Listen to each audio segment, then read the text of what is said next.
সুবহানাল্লাহ বলতে বললাম তো বলে দিলেন, কিন্তু বালি চাইলাম তো কে দিবে? বালি চাইলাম তো কেন দিতে রাজি হয় না? তবে ঘাবড়ায়েন না, নিশ্চয় সন্তোষপুরিয়ার নাম ডাঙ্গাপাড়ায়ের নাম। বালি তো বালি, সুবহানাল্লাহ, কানের বালি খুলে দেবে। তাও বালির দাতা অবশ্যই পাওয়া যাবে। তবে বক্তব্যটা শোনেন। ফারিস্তা বললেন, উনি সেই নবী যার উপরে কোরআন অবতীর্ণ হলো।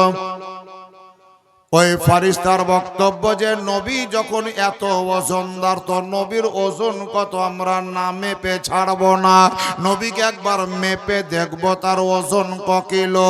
আপনাদের মধ্যে আমাদের মধ্যে যারা বসে আছি, কাউরির ওজন তো 60 কিলো, কাউরির তো 55 কিলো, কাউরির তো 70 কিলো। একটু যদি হুসমুটার মতন মোটা হয় তাহলে তার হয়তো ওজন হবে 90-95 কিলো। কিন্তু আমাদের নবীর ওজনটা কত? ওজন করার জন্য ডালা লাগবে। আলু পটল কেঁচু যদি ওজন করেন, যেই ডালা লাগে, যেই ডালার প্রয়োজন হয়, সোনা ওজন করতে গেলে ডালা আলাদা। জ্বর যদি ওজন করেন তার জন্য মেশিন আলাদা। প্রেসার যদি মাপব মনে করেন তাহার জন্য মেশিন আলাদা। 16 চাক্কার ওপরে পাথর বোঝায়, ওই পাথর যদি ওজন করব মনে করেন তার জন্য হলো ধরম কাঁটা। আমার নবীকে ওজন করা হবে, দুনিয়ার কোনো তারাজুতে হবে না। ফেরেশতা মণ্ডলীরা আল্লাহর কাছে আবেদন করলেন, ইয়া রব্বে কায়নাত, ওগো খাল্লাকে কায়নাত, মাওলা, তোমার নবীকে ওজন করব, একটা ডালা বাটখারা আমাদেরকে দাও। আল্লাহর তরফ থেকে ফেরেশতাদেরকে ওই কুদরতি ডালা দেওয়া হলো। দুনিয়ার ডালা নয়, কুদরতি ডালা। নবীকে ওজন করা শুরু হলো। এক পাল্লায় নবীকে চাপিয়েছেন তারা। যেই দিকে বাটখারা চাপাতে হয় সেই দিকে একটা মোটা লোককে চাপালো। ডালাটা ছেড়ে দেখলো যে এই লোকটার পাল্লা হালকা হলো, নবীর পাল্লা ভারী হয়ে গেল। সুবহানাল্লাহ, জোরে বলে দিন। 10 জন লোক চাপাও। 10 জন লোক চাপিয়েও যদি দেখছে তো এদের পাল্লা হালকা, নবীর পাল্লা ভারী। ফেরেশতারা বলছে 1000 লোক চাপাও। 1000 লোক চাপিয়েও ওজন করতে গিয়ে দেখলো এদের পাল্লা হালকা, নবীর পাল্লা ভারী। আর কত খুচুর খাচুর খাটবো, অল্পতেই পরিশ্রম করে সব ফাইসালা করে নেব। নবী মুস্তাফা যেই দিন থেকে ইসলামের প্রচার শুরু করেছেন, সেই দিন থেকে কিয়ামত পর্যন্ত নবীর যত উম্মত এসেছিল আর এসেছে আর আসবে, ফেরেশতারা ফয়সালা করলো এই কুদরতি তারাজুতে সমস্ত উম্মতকে চাপিয়ে দাও, একটাও যেন উম্মত বাদ না যায়। কিয়ামত পর্যন্ত যাহারা আসবে ওদেরকেও চাপিয়ে দাও। বর্তমানে যাহারা আছে তাদেরকেও চাপিয়ে দাও, যাহারা অতীতে ছিল ওদেরকেও চাপিয়ে দাও। সমস্ত উম্মতকে এক পাল্লাই চাপিয়ে দ্বিতীয় পাল্লাতে আমার নবীকে চাপিয়েছে। ফেরেশতা মণ্ডলীরা ওজন করে হিসাব করে বলল, আল্লাহর কসম করে বলি, এক পাল্লাতে সমস্ত উম্মতকে চাপিয়ে দেখলাম উম্মতের পাল্লা হালকা হলো আর নবীর পাল্লা ভারী হয়ে গেল। সমস্ত উম্মত অপেক্ষা যে নবীর ওজন ভারী। আজ 45 কেজি ওজনের শরীরওয়ালা বলছে নবী আমার মতন। ইয়ার বিবেকে কোলায় না, জ্ঞানে কোলায় না। মায়েরা,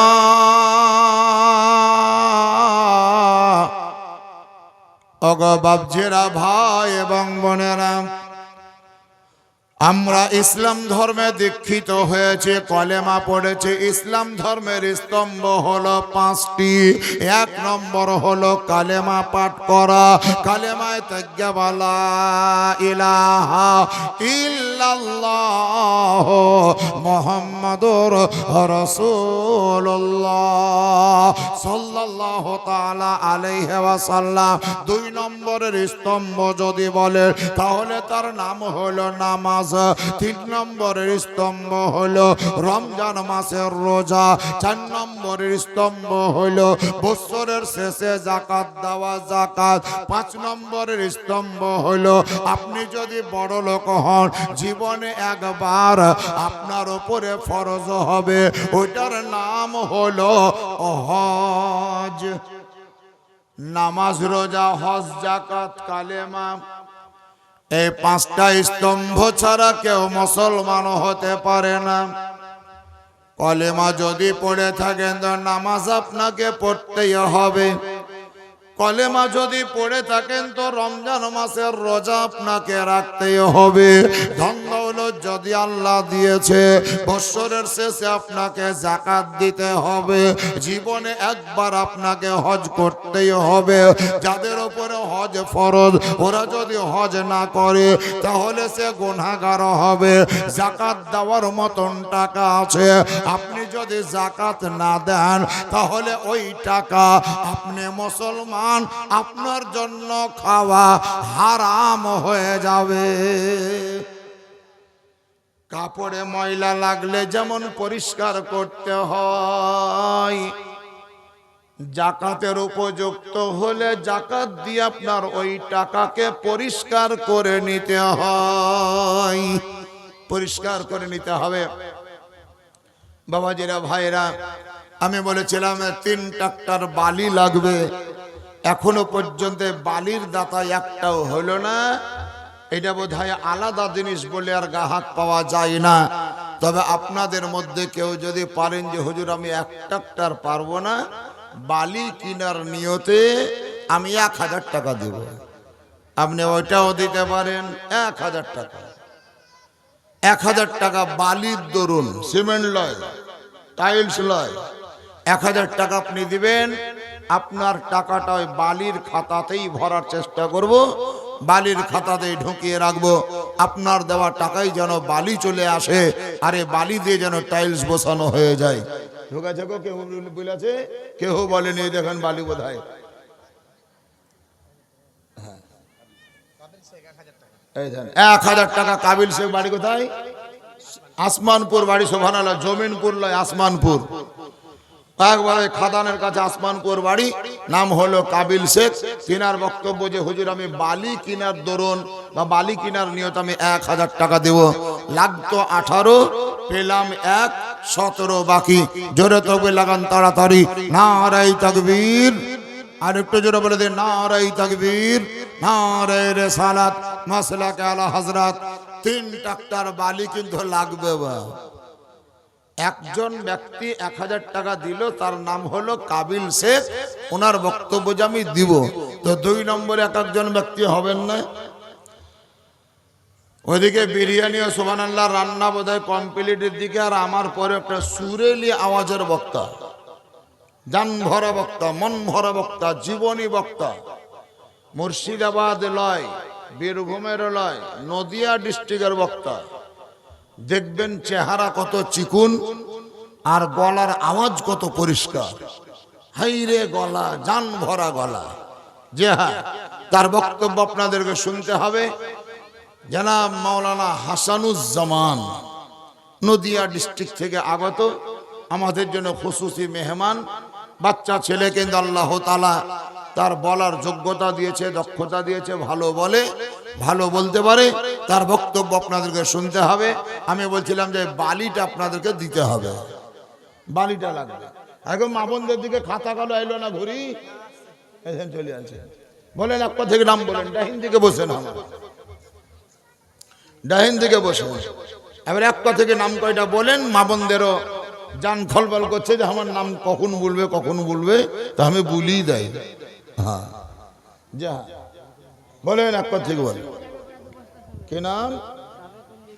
সাবেতুন বিবি, ডাঙ্গাপাড়া 2 বস্তা সিমেন্ট। টনির স্ত্রী, ডাঙ্গাপাড়া 1 বস্তা সিমেন্ট। সাদেকা, সন্তোষপুর 3 বস্তা সিমেন্ট। মুতাহারের স্ত্রী ডাঙ্গাপাড়া 500 টাকা। চুকা সুকা ও সুখ মোহাম্মদের স্ত্রী ডাঙ্গাপাড়া বাড়ি সন্তোষপুর বাড়ি 1 বস্তা দেবেন। মেম্মা ডাঙ্গাপাড়া 1 বস্তা। ফরিদা ডাঙ্গাপাড়া 1 বস্তা। মতিনা বিবি ডাঙ্গাপাড়া 1 বস্তা। লখিয়া ডাঙ্গাপাড়া 2 বস্তা। আর নাই এই কটাই হলো। সুবহানাল্লাহ।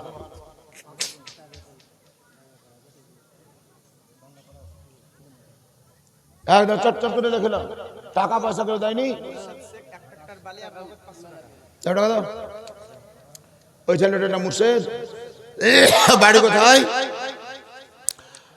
ছেলেটা হেঁটে যাচ্ছে, শুধু চেহারাটা তাকাইন দেখেন। এখন তার চেহারা দেখতে পাবেন না, পিছন দিকটা দেখলেন। নাম হলো মুর্শেদ শেখ, ডাঙ্গাপাড়ায় বাড়ি। বালি দিবে 1 গাড়ি। 500 টাকা নগদ দিয়েছে। তার বক্তব্য যে হুজুর 1 ট্রাক্টর বালি, 1 ট্রাক্টর বালি, টাকা যা লাগবে আমি দেখে নেব, কি করে আনতে হয় বুঝে নেব, তেল কোন পাম্পে ভরবো সেটা আমি দেখবো, কোন খাদানে নিতে হয় সেটা আমার চিন্তা, আপনাদের কোনো টেনশন নাই। আমি গাড়ি ভর্তি বালি আনবো, আপনারা শুধু জায়গা দেখাইন দিয়ে আমি উল্টাই ফেল দেবো। 1 ট্রাক্টর বালির দাতা নাম হলো রাশিদ শেখ। মুর্শেদ বোধহয়, মুর্শেদ শেখ। 500 টাকা নগদ আর 1 ট্রাক্টর বালির দাতা। আমি বলেছিলাম পাওয়া যাবে বালি।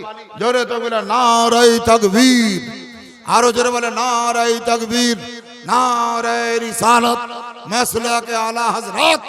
1 ট্রাক্টর বালির দাতা মুর্শেদ শেখ, বলেন জিন্দাবাদ। মাশাআল্লাহ, সুবহানাল্লাহ। কাবিল দিয়েছে 1000, মুর্শেদ শেখ দিলে 500, 1500 হলো। আর 1 ট্রাক্টর বালি দিবে, তার মানে 2 ট্রাক্টরের কিছু কম আরও লাগবে। সব লাগবে। মা বন্ধের দিককার টাকা এলো মেলা টাকা। কত? তবে গুনলে ওরা খুশি হইতো।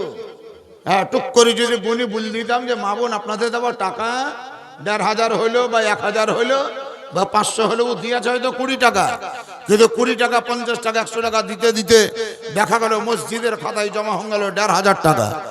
তাহলে 1500 টাকা যখন শুনবে তখন 2000 টাকা পূজাবার লেগে আরো 500 দিবে ইনশাআল্লাহ। হলো বলছিলাম বাপ মুর্শেদ শেখ 1 ট্রাক্টর বালির দাতা।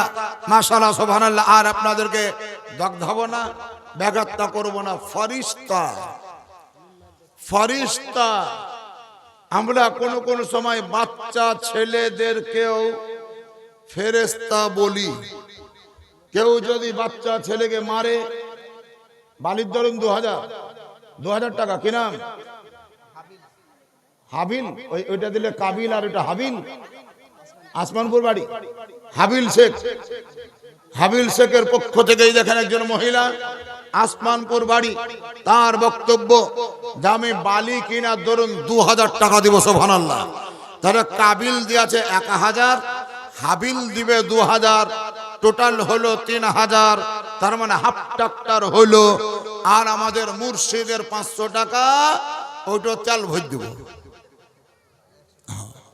হাফ ট্রাক্টর হলো। তার মানে মুর্শিদ 1 ট্রাক্টর দিবে, আজকে হাবিল আর কাবিল মিলিয়ে হাফ ট্রাক্টর, যে টোটাল হলো 1.5 ট্রাক্টর। এখনো 1.5 খান বাকি থাকলো। মা বোনদের দিককার টাকা গুনাগুনি চলছে। না হয় যদি কেউ না দেয়, ওদেরও দেওয়া টাকাতে বালি কিনে নিয়ে চলে আসবো। কমিটি যে যাহা বলবে বলুক, ওদেরই দেওয়া টাকাতে বালি কিনবো। সুবহানাল্লাহ। আর আছে কেউ? না, এখনো আসেনি। আমি আপনাদেরকে একটা ওয়াজ শোনাচ্ছি, নোট করেন। ফেরেশতা, এই বাচ্চা বাচ্চা ছেলেদেরকে ফেরেশতা বলে। কোনো বড় মানুষ যদি ছোট ছেলেকে একটা চড় মারে, তোর মা দৌড়িয়েছি বলবে তুমি বুড়া হাতে ফেরেশতার গায়ে হাত দিলা কেন? তুমি বুড়া হাতে ফেরেশতাকে মারলা কেন? ওই ছেলেটাকে ফেরেশতা বলে। কেন বলে জানেন? ওই মুহূর্তে ওই ছেলেটার কোনো রকমের পাপ বা গুনাহ নাই। গুনাহ না থাকার জন্য ফেরেশতা বলছে, কিন্তু ভবিষ্যতে ওই ছেলেটার দ্বারাই গুনাহ হওয়ার সম্ভাবনা আছে না নাই? হইতে পারে না, পারে না। যার জন্য তো ওই মুহূর্তে হয়তো ফেরেশতা বললাম, কিন্তু পরেও আর ফেরেশতা থাকবে না। আসল ফেরেশতা যারা, তাদের গুণাগুণ বৈশিষ্ট্য হলো অতীতে গুনাহ নাই, বর্তমানে দেখা যায় না, ভবিষ্যতেও কোনোদিন গুনাহ হবে না। ওদেরকেই ফেরেশতা বলে। আর ফেরেশতাদেরকে এই কারণে মাসুম বলে। মাসুম মানে নিষ্পাপ। নাম বলেনি 500 টাকা, নাম বলেনি 500 টাকা। ফুলসাদ শেখ দিয়েছে 1050 টাকা, তার মানে 3 বস্তা সিমেন্ট। 3 বস্তা সিমেন্টের খাতায় ঢুকলো, এটা ফুলসাদের নামে 1050 টাকা। আর এটা নাম বলেনি 500 টাকা। মুর্শিদের 500 আর এই 500, 1000, কাবিলের 1000, 2000, হাবিলের 2000, 4000। এক ট্রাক্টর বালি কিনতে আরো 2000 টাকা লাগবে, তবে গিয়ে 6000 হবে। এক ট্রাক্টর বালি কিনা যাবে। মাশাআল্লাহ, সুবহানাল্লাহ। যদি কেউ পারেন দিয়ে দিয়েন, আপনাদের কাছে আর চাইবো না, আর টেনশন নাই, কথা বলিও না। এই ছেলেটা কোন মার দুধ খেয়েছিল, ঠান্ডা লাগে না? কি গাই দিয়েছি? শুধু একটা গেঞ্জি গাই দিয়ে বসে আছে, ঠান্ডাই লাগে না। কে ভেবি দেখেন যে কেমন মার দুধ খেয়েছে। সুবহানাল্লাহ, শক্তি কত গো! আমরা এত জোয়ান মানুষ, তাও মাঝে মাঝে কাঁপছি। আর এই দেখবেন মার্দে মুজাহিদের মতন বসে আছে, না ঠান্ডা, না হাওয়া, না বাতাস, কিচ্ছু নাই। একে পানিতে নামাই দিলে গোসল করেছি, পরে একে কোনোদিন বলতে হবে না যে গাধোগা, যতই ঠান্ডা হোক ও আপনার আপনি নেমে যাবে, সুসুর করে নামবে জুকের মতন। সুবহানাল্লাহ। তো যাই হোক, বলছিলাম বাপ, ফেরেশতা যাদের কোনো পাপ নাই, হবে না, তাদেরকে মাসুম বলে। 2 শ্রেণীর সৃষ্টি আল্লাহর মাসুম। হযরত আদম নবী থেকে শুরু করে আমাদের নবী পর্যন্ত সমস্ত নবী ও রাসূলগণ হচ্ছেন মাসুম। কোন নবীর সামান্যতম গুনাহ নাই, ফেরেশতাদেরও কোনো গুনাহ নেই। তবে নবী ও রাসূলগণ বিয়ে শাদী করেছেন, সংসার করেছেন, খাবারের প্রয়োজন হয়েছে, জামা কাপড় পাল্টিয়েছেন, পায়খানা পেচ্ছাব করেছেন, ছেলে মেয়ে হয়েছে, ঘুমিয়েছেন, ঢুলেছেন। কিন্তু ফেরেশতাদের বৈশিষ্ট্য আলাদা। ফেরেশতারা মহিলাও নয়, পুরুষও নয়, মহিলাও নয়, পুরুষও নয়। ফেরেশতাদের বিয়ে শাদী হয় না। ফেরেশতারা কোনোদিন কিছু খাওয়া দাওয়া করে না। ফেরেশতাদেরকে জামা কাপড় পাল্টাতে হয় না। ফেরেশতাদের পায়খানা পেচ্ছাব হয় না। ফেরেশতাদের ঘুম তো দূরের কথা, 1 সেকেন্ডের জন্য তাদেরকে ঢুলুন পর্যন্ত আসে না। সব সময় এনি টাইম 24 ঘন্টা আল্লাহ তাআলার হুকুমের উপরে আমল করে, আল্লাহর আদেশের উপরে আমল করায় ব্যস্ত থাকে। ওই ফেরেশতাদের মধ্যে ফেরেশতাদের যিনি লিডার, ফেরেশতাদের যিনি ক্যাপ্টেন, ফেরেশতাদের যিনি অভিভাবক, তিনার নাম হলো হযরতে জিবরিল আলাইহিস সালাম। জিবরাইল। মা বোনরা একটু শুনেন, লক্ষিয়া সাদেকা যাহারাই আছেন, আপনারা টাকা দিয়েছেন এই কমিটির ছেলে দেখাতে, কেউ 20 টাকা, কেউ 50 টাকা, কেউ 100 টাকা, 1000 টাকা কেউ দেননি আঁচল খুলি। কিন্তু 20 টাকা 50 টাকা দিতে দিতে দিতে দিতে আমাদের ডানকুনিতে জমা হয়েছে 7300 টাকা। 7300 টাকা মা এবং বোনেদের দেওয়া টাকা। তার মানে 8000 টাকা পুষতে আর মাত্র 700 টাকা লাগবে। একটা লোক 8000 টাকা দিয়েছে, নাম বলেনি, নাম বলেনি, 8000 টাকা নগদ দিয়ে দিয়েছে। আপনাদেরও হিসাবটা ওই খাতাতেই থাকবে। ৮,০০০ টাকা পূজাবার জন্য আপনাদের আঁচলে যদি টাকা আছে তো ৭০০ টাকা নিজের বাপের বিটি মনে করি দিয়ে পাঠান দেন। কেমন বাপের বিটি আপনারা দেখছি। আর একটা লোক পাঠান তো ৭০০ টাকা আনবে, পাঠান। ও ৭০০ টাকা যদি আনতে না পারে তোকে এদিকে আর আসতেই দিব না, কিন্তু আনবে, পাবে, মা বোনরা দিবে। ৮,০০০ টাকা পূজাবেই তারা। ৭,৩০০ টাকা হয়েছে। ৭০০টা টাকা কি আর হবে না? ইনশাআল্লাহ হাজির হয়ে যাবে। যাই হোক বাবাজির আওয়াজ শুনেন। ফারিস্তাদের মধ্যে লিডার ফারিস্তার নাম বললাম জিবরাইল। জিবরাইল জিবরাইল এই জিবরাইল ফারিস্তার কাজ ছিল নবী ও রসুলদের কাছে আল্লাহর তরফ থেকে ওহী সংগ্রহ করে নবীদের কাছে পৌঁছে দেওয়া। নবীদের কাছে পৌঁছে দেওয়া। এখন বর্তমানে পৃথিবীতে কোনো নবী নাই। এখন বর্তমানে পৃথিবীতে কোনো নবী ও রসুল নাই। তার মানে জিবরাইলের ওহী বহে আনার কাজ বন্ধ। আর কোন কাজ এখন আছে না নাই? ফারিস্তা জিবরাইল, এদিকে ফারিস্তা জিবরাইল আল্লাহর নিকটে আবেদন করলেন, ইয়া রব্বে কায়নাত, তোমার নবী মুহাম্মদ যতদিন পৃথিবীতে ছিলেন আমি ওহী নিয়ে গিয়েছি। ঈসা নবীর কাছে ওহী নিয়ে গিয়েছি, দাউদ নবীর কাছে ওহী নিয়ে গিয়েছি, মুসা নবীর কাছে ওহী নিয়ে গিয়েছি। তোমার নবী মুহাম্মদ সাল্লাল্লাহু আলাইহি সাল্লাম মক্কায় যদি থাকতেন আমি মক্কাতেই যেতাম, মদিনায় যদি থাকতেন মদিনাতেই যেতাম, যুদ্ধের ময়দানে যদি থাকতেন আমি যুদ্ধের ময়দানেই যেতাম। ইয়া খাল্লাকে কায়নাত, আমি তোমার ফারিস্তা জিবরাইল বলছি, এখন পৃথিবীতে কোনো নবী ও রাসূল নাই, আমি কি কাজ করব?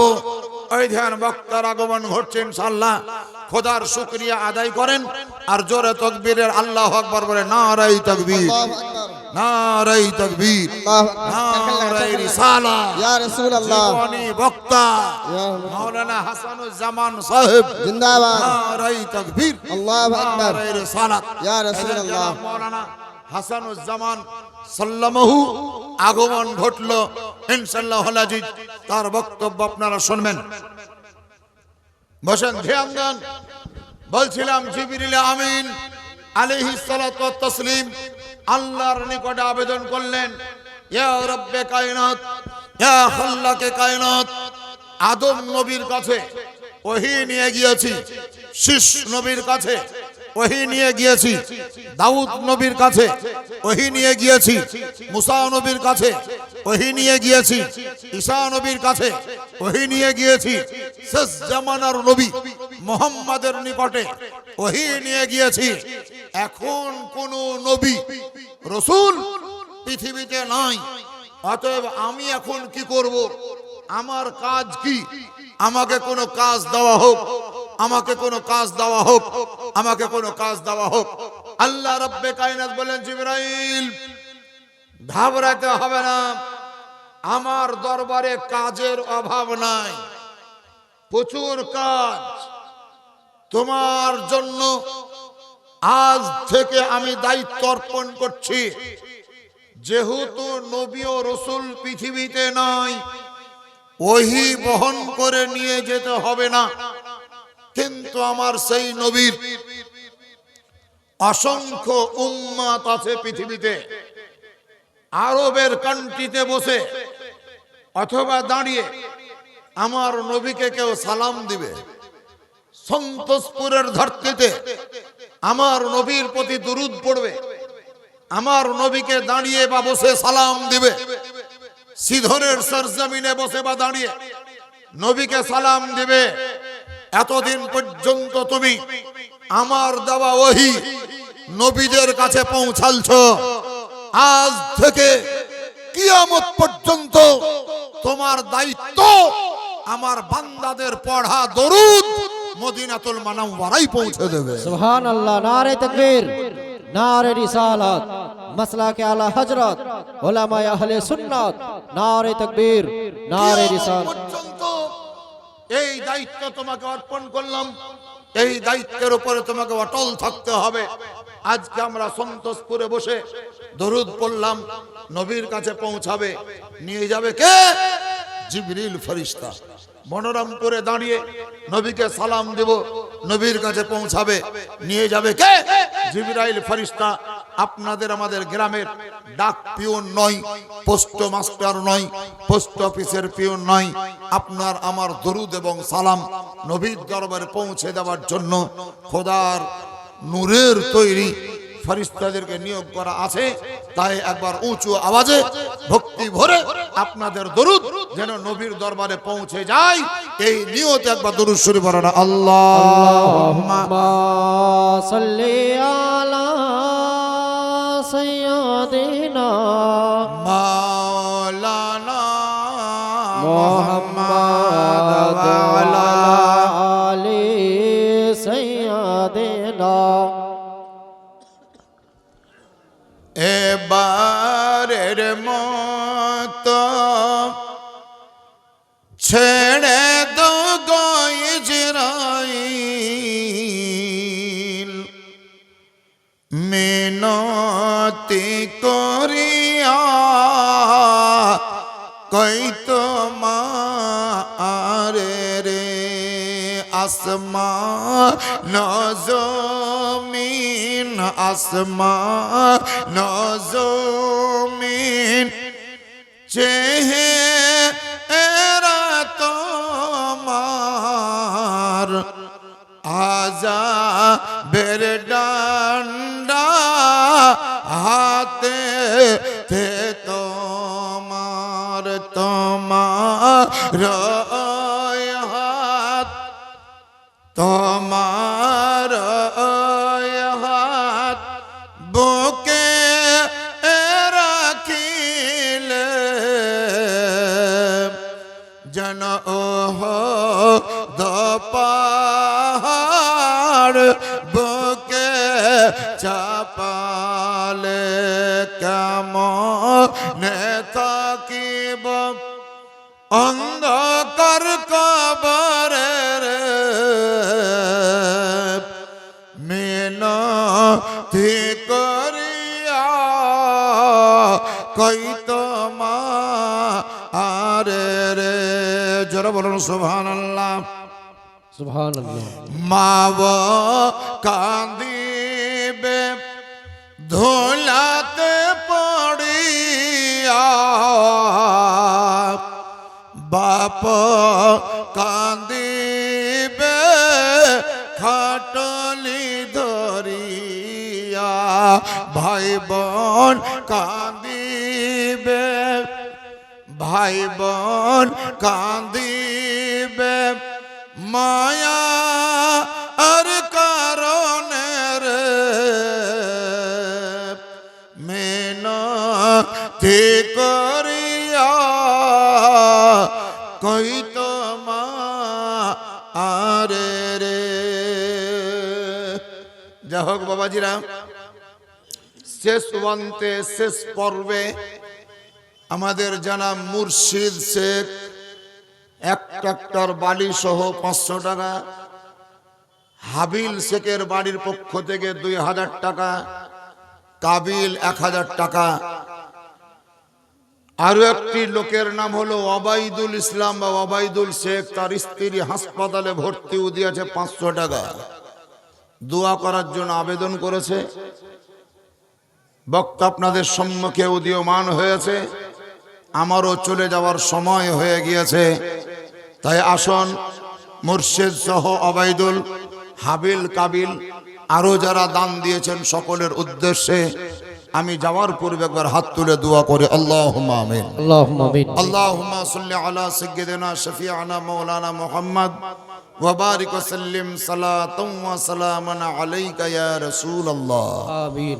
লি খামসাতুন নুতফি বিহা হাররাল ওয়াবা'i ওয়াল হাতিমা আল মুস্তাফা ওয়াল মুরতাজা ওয়া ইবনাহুমা ওয়াল ফাতিমা। आमीन।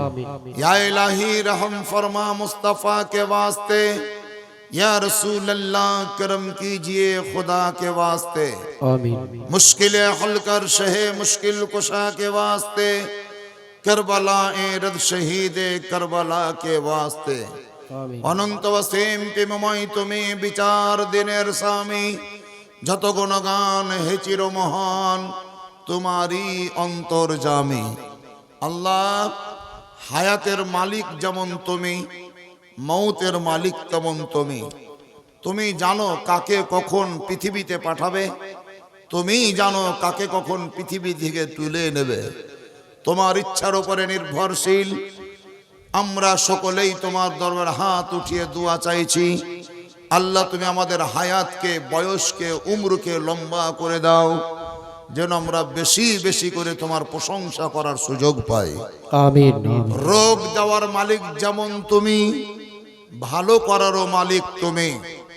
তুমি যদি ভালো করবো মনে করো, ঔষধের দরকার নেই, কবিরাজের প্রয়োজন নেই, গাছগাছরা খেতে হবে না, আয়ুর্বেদিক নিতে হবে না, হেমাপতির দরজায় দাঁড়িয়ে থাকতে হবে না। মাওলা, আমাদের মধ্যে যাহারা বর্তমানে অসুস্থ, আল্লাহ তুমি কৃপা করে, দয়া করে, মেহেরবানি করে, অনুগ্রহ করে ওই সমস্ত রোগী ব্যক্তিদের রোগকে তুমি ভালো করে দাও। আমিন। বিশেষ করে ওবাইদুল ভাইয়ের স্ত্রী রামপুরহাট হাসপাতালে ভর্তি, আল্লাহ তুমি তার প্রতি করুণার দৃষ্টি নিক্ষেপ করো, দয়াবান হয়ে দয়া করো। আমিন। এবং হাসপাতাল থেকে ছুটি করিয়ে সুস্থতা প্রদান করে আল্লাহ তুমি তাকে অতি শীঘ্র বা অতি সত্বর বাড়ি পৌঁছে দাও। আমিন। আল্লাহুম্মা রব্বানা তাকাব্বাল মিন্না ইন্নাকা আনতাস সামিউল আলিম ওয়া তুব আলাইনা ইন্নাকা আনতাত তাওয়াবুর রহিম। ওয়া সাল্লাল্লাহু তাআলা আলা খায়রি খালকিহি মুহাম্মাদিন ওয়া আলিহি ওয়া আসহাবিহি আজমাইন বিরহমাতিকা ইয়া আরহামার রাহিমিন। আমিন সুম্মা আমিন। বিহাক্কি লা ইলাহা ইল্লাল্লাহ মুহাম্মাদুর রাসূলুল্লাহ সাল্লাল্লাহু তাআলা আলাইহি ওয়াসাল্লাম। আপনাদের অবগতির জন্য আজকেই জানিয়ে রাখছি, আগামী মাঘ মাসের 3 তারিখ, জানুয়ারি মাসের 17 তারিখ রোজ শুক্রবার সিধরি মহিলা মাদ্রাসায় বাৎসরিক জালসা দাস্তারে ফজিলতের উপলক্ষে এই বছর আল্লাহ তাআলার অশেষ করুণায় 3 জন মেয়ে মাওলানা পাস করবে, 17 জন মেয়ে কারি পাস করবে, টোটাল 20 জন মেয়ের পাগড়ি হবে। আপনাদের সকলকে নিমন্ত্রণ দেওয়া থাকছে, যদি থাকেন সময় সুযোগ পান সেই জালসায় উপস্থিত হবেন। আমি এখান থেকে আপনাদের সম্মুখ থেকে বিদায় গ্রহণ করছি। ভাষাতে, কথাতে, চাইলে চলনে কোনো দিক থেকে যদি কেউ আঘাত পেয়ে থাকেন আল্লাহর রাস্তায় ক্ষমা করবেন। কোরআন এবং হাদিসের কথা বলতে গিয়ে যদি মিস্টেক হয়ে থাকে আল্লাহ তাআলা যেন আমাদের সকলকে মাফ করে দেন। সকলেই জোরে বলুন আল্লাহুম্মা আমিন। আসসালামু আলাইকুম ওয়া রাহমাতুল্লাহি ওয়া বারাকাতুহু। ওয়া আলাইকুম আসসালাম ওয়া রাহমাতুল্লাহি ওয়া বারাকাতুহু।